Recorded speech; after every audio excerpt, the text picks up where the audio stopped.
제가 20살에 회심했기 때문에 20살 전까지는 저희 친척집이 제사를 드렸습니다. 그래서 제사를 드리고 제사상을 음식을 먹고 그렇게 제 삶은 살아왔다가 20살에 회심하고 나서는 이제 제사를 드리거나 절하는 게 우상을 숭배하는 거니까 제가 우상을 숭배하지 않겠습니다라는 마음으로 절하지 않았습니다. 제 남동생도 같이 절하지 않고, 근데 감사하게 막 큰아버님이나 친척분들이 저를 막 핍박하고 공격하는 게 아니라 제 마음속으로 조용히 끊어내셨습니다. 너는 내 제사를 들어줄 사람이 아니구나, 이렇게 했습니다. 근데 저는 크게 상관이 없었는데, 이제 문제는 제가 아내와 결혼하고 아내는 기독교 집안이어서 한 번도 제사나 제사상 음식을 먹어본 적이 없어요. 근데 결혼을 하고 처음 친척들이 제사하는 걸 보고, 물론 절하지 않았지만 음식을 같이 먹는데 아내가 제사 음식을 먹는데 욱 하는 거예요. 이 제사상의 음식을 평생 먹어보지 못했으니 아마도 아내의 머릿속에는 이걸 하나님이 기뻐하지 않는다라고 생각했는지 약간 구토하려고 하는 거예요. 힘들어하는 거예요, 영적으로. 그래서 제가 아내한테 불러서 설명을 했습니다. 그게 고린도전서에 나와 있습니다. 사도 바울 당시에 고린도 교회에 우상에게 절하고 남은 음식을 먹어도 되는가 안 되는가의 문제를 사도 바울이 풀어주는데, 사도 바울은 그것이 그 모든 우상에게 절하지 않는다면 모든 음식이 하나님이 주신 것이니 먹어도 된다라고 써 있습니다. 그래서 아내한테 그거를 설명해 주니까 아내가 그때 마음이 좀 안심하고 먹었습니다. 그래서 그 뒤로는 아주 잘 먹더라고요. 그러니까 제가 뭘 얘기하고 싶냐면, 아내에게도 그 순간에 제사상 음식을 먹는 건 지옥 같았지만 천국처럼 행복으로 바뀐 거죠. 현재적으로 힘들었지만 다시 행복하게 바뀐 겁니다. 그뿐만 아니라 미래의 지옥에서 천국으로 바뀐 것도 있는데, 제가 설날을 생각하고 친척들을 생각하면 잊혀지지 않는 건 몇 번 제가 얘기했을 겁니다. 큰 고모님, 저희 큰아버님하고 큰 고모님은 이란성 쌍둥이세요, 두 분이. 근데 큰 고모님이 이제 담배도 태우시고 술도 약주도 하시고 하셨는데 불교를 다니시고, 근데 제가 폐암을 걸리셔서 이제 얼마 남지 않으셨습니다. 그래서 고모님한테 가서 예수님 믿으세요라고 얘기하니까 고모님은 너나 잘 믿어라 라고 얘기했고, 그리고 또 가서 제가 그래도 예수님 믿으세요라고 얘기하니까 됐다, 괜찮다, 사나야 했는데, 그리고 세 번째 가니까 고모님이 확 몸이 안 좋아지셔서 그때부터 말을 못 하셨어요. 그래서 완전히 눈만 껌뻑껌뻑 할 수 있고 손만 까딱까딱 할 수 있을 정도로 이제 임종 직전인데, 제가 고모님한테 고모부님은 제가 복음을 전하는 걸 싫어하시죠. 근데 이제 마지막 때가 되니까 사나야 네가 고모 위해서 기도해줘라 라고 하시고 식사하러 가셨어요. 그때 저랑 제 어머니랑 막내 고모도 크리스천인데 계셨는데, 그때 제가 고모님께 손을 잡고 고모님 이제 임종 직전인데 예수님 꼭 믿으십시오 라고 하니까 예수님 믿으시면 눈을 한번 깜빡해 보세요 하니까 눈을 깜빡 이렇게 하시더라고요. 그래서 제가 좀 의심이 많아서 그냥 깜빡거릴 수도 있는 거니까 다시 또 한번, 고모님 진짜 예수님 믿으실 거면 눈을 한번 또 깜빡해 보세요. 그러니까 또 깜빡 이렇게 해요.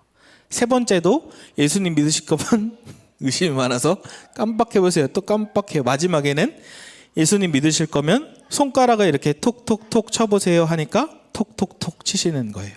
그렇게 하고 제가 임종 기도를 해드리고 그 주에 돌아가셨습니다. 진짜 지옥에서 천국으로, 마치 예수님이 십자가 질 때 그 옆에 있던 사람이 네가 나와 함께 낙원에 있으리라 한 것처럼 마지막에 지옥에서 천국으로 바뀌는 사건이죠. 왜 우리는 설날이 지옥 같을까? 오늘 본문이 왜 지옥 같은지를 놀랍게도 설명해 줍니다. 제가 깜짝 놀랐어요. 왜 우리에게 설날은 지옥 같을까? 그걸 본문이 설명해 주는데, 마태복음 13장 47절에서 50절을 우리 큰 목소리로 읽어볼까요? 시작. 또 천국은 마치 바다에 치고 각종 물고기를 모는 그물과 같으니 그물에 가득함에 물가로 끌어내고 앉아서 좋은 것은 그릇에 담고 못된 것은 내버리느니라. 세상 끝에도 이러하리라. 천사들이 와서 의인 중에서 악인을 갈라내어 풀무불에 던져 넣으리니 거기서 울며 이를 갈리라. 아멘. 먼저 천국에 대한 개념을 잡아야 되는데, 우리가 많이 들었어도 천국 하면 지금도 떠오르는 건 미래에만 죽어서 가는 곳이라는 개념이 여전히 우리 안에 있습니다. 천국은 죽어서 가는 곳. 그런데 양용희 교수님이 천국에 대해서 아주 깔끔하게 잘 정리해 주셨는데 이렇게 정리하셨습니다. 우리 같이 읽어볼까요? 영어는 빼고 읽어보면 됩니다. 시작. 하나님 나라란 하나님께서 왕이 되셔서 그분의 통치권을 행사하심을 의미한다. 다시 말해서 제자가 하나님 나라를 소유한다는 것은 그가 하나님을 자신의 왕으로 모시고 제자의 모든 소유권을 하나님께 이전함으로 자신의 모든 삶의 영역에서 그분의 통치를 받는 것을 의미한다. 하나님의 나라는 뭐예요? 그분의 통치, 킹덤 오브 갓, 하나님이 진짜 왕 되시는 것이어서 하나님의 나라란 현재적 하나님의 나라, 지금 우리 마음에 성령님이 계셔서 우리의 주인이 뭘로 바뀐 거예요? 하나님으로 바뀐 거예요. 나였다가. 이게 하나님의 나라고, 미래적 하나님의 나라는 죽어서 하나님의 품에 안기는 것. 요것만 있는 것이 아니라 요것도 있는 것이죠. 현재성도 있는 거죠. 이것이 하나님의 나라입니다. 그래서 이미 현재 하나님의 나라가 이루어졌고 아직 이루어졌지 않았지만 미래에 들어갈 하나님의 나라를 전체를 하나님의 나라라고 이야기합니다.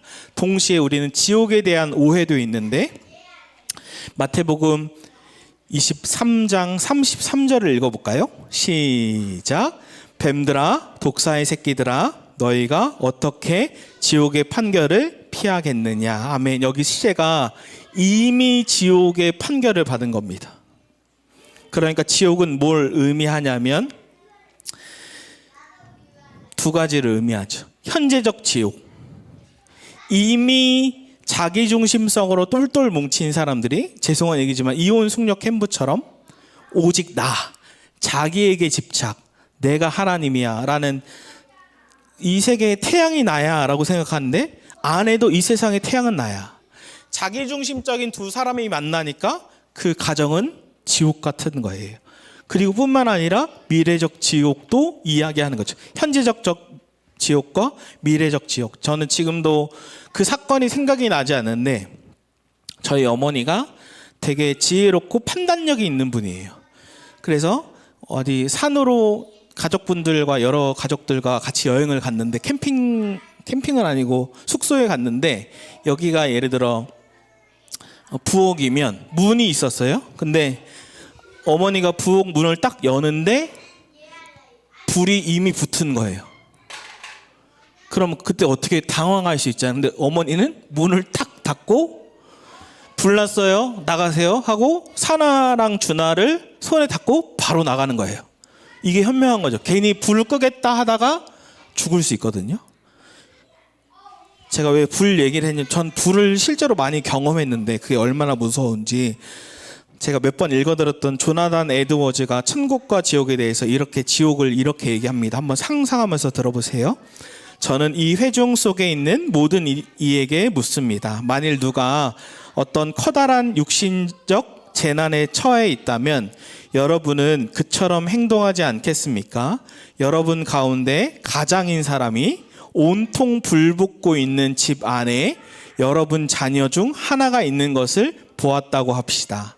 그리고 곧 그 아이가 불길에 타 죽을 위험에 처해 있다고 합시다. 그래서 여러 번 아이에게 말했지만 그 아이는 그 위험을 전혀 인지하지 못하고 피할 생각을 하지 않고 있다 합시다. 그때 여러분은 단지 차갑고 무심한 태도로 그 아이에게 계속 말할 것입니까? 여러분은 가능한 가장 생생하게, 가장 큰 소리를 지르면서 그 아이에게 애타게 불러 자신이 처해 있는 위험을 알려주고 거기 있는 것이 얼마나 어리석고 위험한 일인지를 말해주지 않겠습니까? 여러분이 그렇게 하도록 인간의 본성이 요구하지 않겠습니까? 그런 상황 속에서 여러분이 대수롭지 않은 일로 일상적인 대화할 때처럼 덤덤한 어투로 계속 말한다면 여러분의 주위 사람들이 여러분을 제정신이 아닌 자로 생각하지 않겠습니까? 그러니까 이 천국과 지옥은 그냥 그렇구나가 아니라 아주 긴급하고 심각한 문제죠. 더 깊이 들어가서 왜 설날은 지옥 같을까? 우리 마태복음 13장 47, 50절을 한 번만 더 읽어볼까요? 시작. 또 천국은 마치 바다에 치고 각종 물고기를 모는 그물과 같으니 그물에 가득함에 물가로 끌어내고 앉아서 좋은 것은 그릇에 담고 못된 것은 내버리느니라. 세상 끝도 이러하리라. 천사들이 와서 의인 중에서 악인을 갈라내어 풀무불에 던져 넣으리니 거기서 울며 이를 갈리라. 아멘.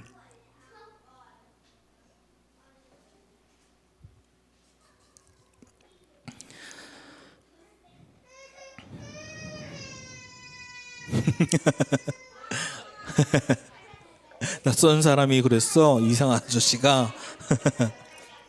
우리가 그물 비유를 읽었는데 그물 비유에서 의인과 악인을 갈라내리라. 진짜 하나님의 자녀와 아닌 것을 갈라내는 거죠. 예수님을 왕으로 모신 사람과 자기 집착인 사람을 갈라내는 것인데, 이 비유가 제가 마태복음 13장 비유를 쭉 보니까 천국 비유가 8개로 나옵니다. 구조적으로 비슷한 구조인데 중요한 건 이 그물 비유가 우리 들어봤죠. 알곡과 가라지 비유와 아주 유사합니다. 알곡과 가라지. 그래서 제가 설교 때, 청년 때 이런 설교를 들었던 것 같아요. 밭은 알곡과 가라지에서 우리가 토요일 날도 묵상한 것 같은데, 밭은 교회다. 교회 안에 의인과 가짜, 알곡과 가라지가 있다라고 하는 설교를 들어봤는데, 제가 묵상을 다시 해보니까 밭은 교회가 아니었어요. 밭은 뭐예요? 밭은 교회인가요? 밭은 세상이에요. 오늘 비유로 치면 바다가 세상이에요. 그러니까 우리 안에 친척과 가족 안에 왜 이렇게 힘든가? 친척과 가족들이 세상이에요. 엄마한테 가세요.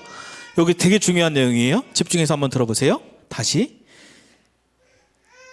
친척과 가족이 세상이고 우리 안에 직장에 빌런이 있는 이유도 직장이 세상이에요.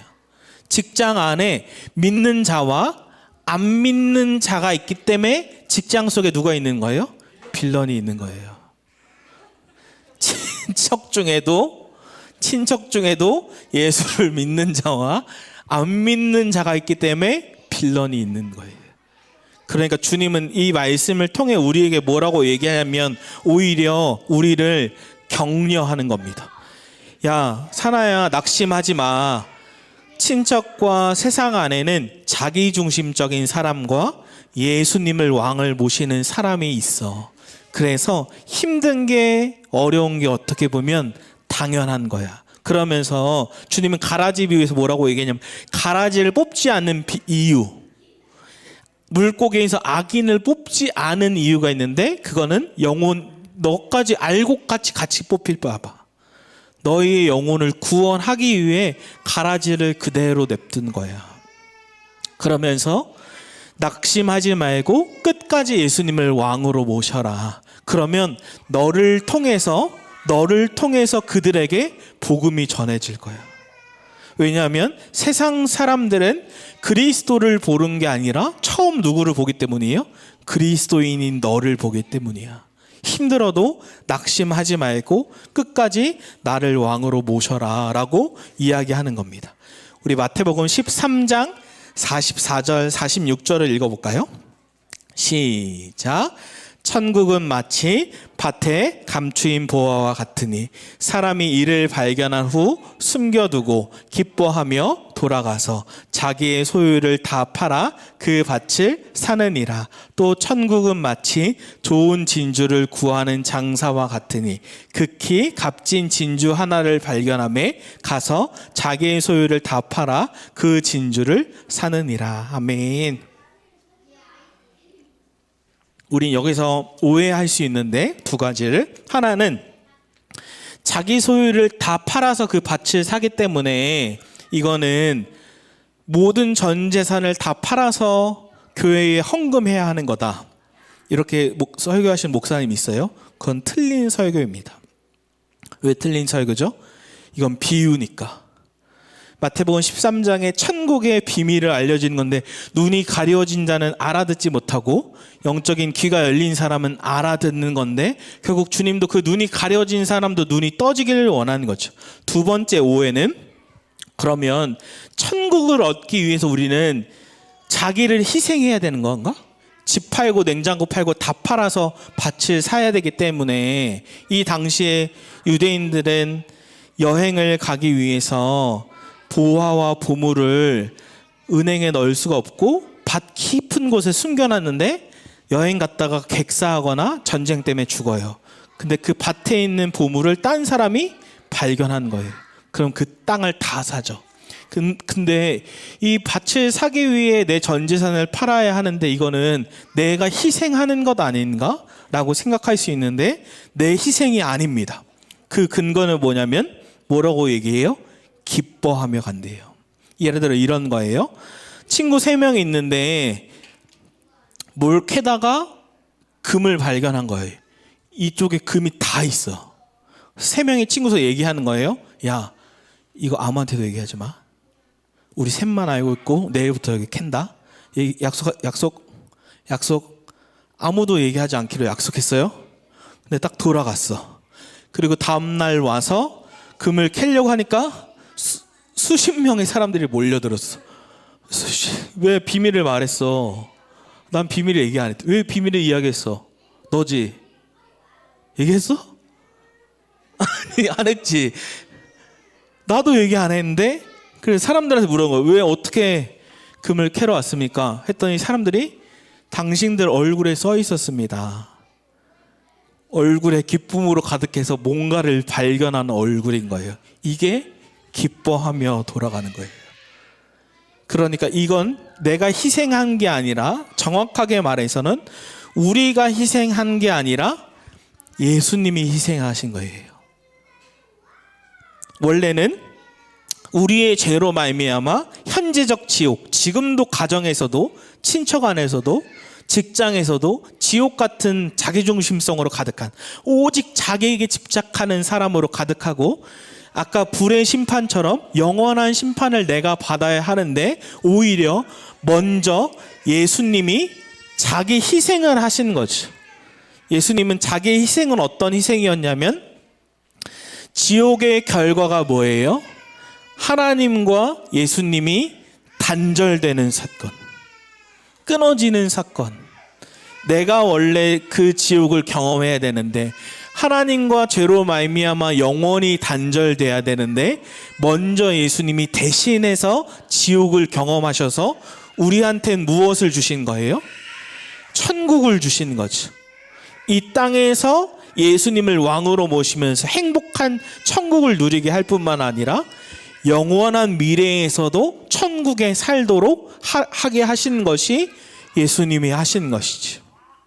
그래서 한 강사님이 여자 유명한 강사님이 이런 예를 들었어요. 뭐라고 얘기하셨냐면 일주일 뒤에 행성으로 지구가 말을 이렇게 썼네요. 일주일 뒤에 행성으로 지구가 와서 멸망합니다. 이렇게 썼어요. 왜? 일주일 뒤에 행성으로 지구가 멸망합니다. 이상하게 썼네요. 일주일 뒤에 지구로 행성이 와서 멸망합니다. 그럼 여러분은 뭐 하시겠어요? 한번 생각해 보세요. 네? 하고 싶은 게 뭐예요? 놀이공원. 너무 불안하지 않을까요? 너무 힘들어서. 좋아요. 일주일 남았어요. 아, 좋네. 전 마음이 조급해서 놀이동산을 가면서 행복하지 않을 것 같은데. 여러분은 뭐 하고 싶으세요? 워터파크. 물 동동하면서 미리 심판을 경험하는 거예요. 좋아요. 저는 당연히 가족들과 함께 있을 겁니다. 근데 동시에 복음을 꼭 전할 겁니다. 제 가족들에게도 복음을 다시 전하고, 부모님께도 복음을 전하고, 제 친척들에게도 복음을 전하고, 여러분에게도 복음을 전하고. 여러분은 남은 일주일 동안 뭐 하시겠습니까? 두바이 쫀득 크기. 그게 그 사람의 가장 중요한 것이다 라고 얘기해요. 그게 그 사람의 가장 중요한 것이다. 천국과 지옥이 머리로가 아니라 진짜로 믿어지면 가장 중요한 걸 확인하고 전하게 되어 있죠. 오늘 말씀의 결론을 내립니다. 설교 제목처럼 여러분들에게 설날은 지옥입니까? 천국입니까? 누구에게는 쏘쏘 그냥 그래요. 누구에게는 힘듭니다. 관계 때문에요. 누구는 행복해요. 쉴 수 있잖아요. 근데 분명한 건 이 바다가 세상이기 때문에 친척들 안에, 직장 안에 빌런이 당연하게 있는 것이 어떻게 보면 당연한데, 우리가 딱 한 가지 기억해야 할 것은, 그렇지, 내 안에 왕이 계시지. 우리 한번 따라해 볼까요? 시작. 그렇지, 내 안에 왕이 계시지. 요 하나를 기억했으면 좋겠습니다. 제가 금요일 날 이렇게 사역을 다 끝내고 집에 가려는데 마음이 공허한 거예요. 텅 비어있다, 뭔가 외롭다 하면서, 제가 그럴 때는 여기 공원, 호수공원을 많이 걷거든요. 혼자 걸으면서 주님께, 주님 제 마음이 공허하네요, 좀 외롭네요, 왜 그럴까요? 라고 주님께 물으며 기도할 때 제가 깨달은 건, 내가 이미 주신 은혜보다 축복을 계속 구하고 있구나. 하나님 한 가정 더 보내주세요.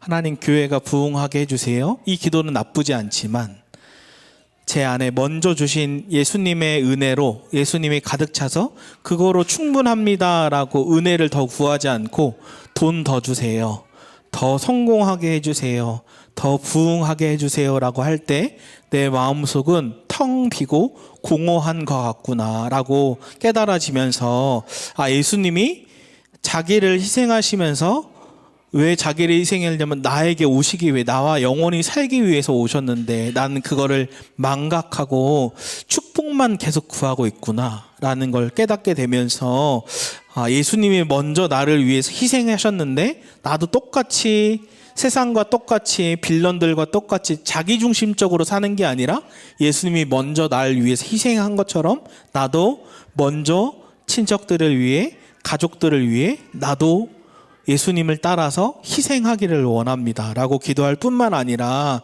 진짜 예수님을 왕으로 모셔서, 마치 제가 어저께도 예수와 함께 하신 저녁 식사 2를 다시 읽어보는데, 그 예수님이 옆자리에 같이 타고 7년 만에 만나면서, 예수님 내가 당신을 얼마나 기다렸는데요. 예수님과 대화하고, 예수님이 차에 기름을 넣어주고, 예수님께 고민을 이야기하면서, 예수님 죄는 못 이기는 것 같은데요. 근데 예수님이 그 눈을 바라보면서, 나예요, 내가 길이에요, 내가 진리예요, 내가 생명이에요 라고 말하고 생생하게 왕과 동행하는 그 감각처럼, 우리가 설날에 왕을 진짜 옆자리에 모시고, 가족들과 식사할 때 의자를 하나 빼서 예수님 자리라고 예수님을 인식하면서, 주님 어떻게 이 어려운 상황을 이겨낼 수 있을까요? 주님 어떻게 이 상황을 지혜롭게 할 수 있을까요? 진짜 왕을 모시면서 사는 이번 설날이 되었으면 좋겠습니다. 그래서 이렇게 전을 부칠 때에도, 어저께도 전 부치는데 예수님 생각하면서 전을 부쳤거든요. 윷놀이 할 때에도, 힘들 때에도, 요리할 때에도, 좌절할 때에도 왕을 옆에 모시는 우리가 되었으면 좋겠습니다. 그렇지, 내 안에 왕이 계시지. 우리 같이 찬양하고 기도할까요?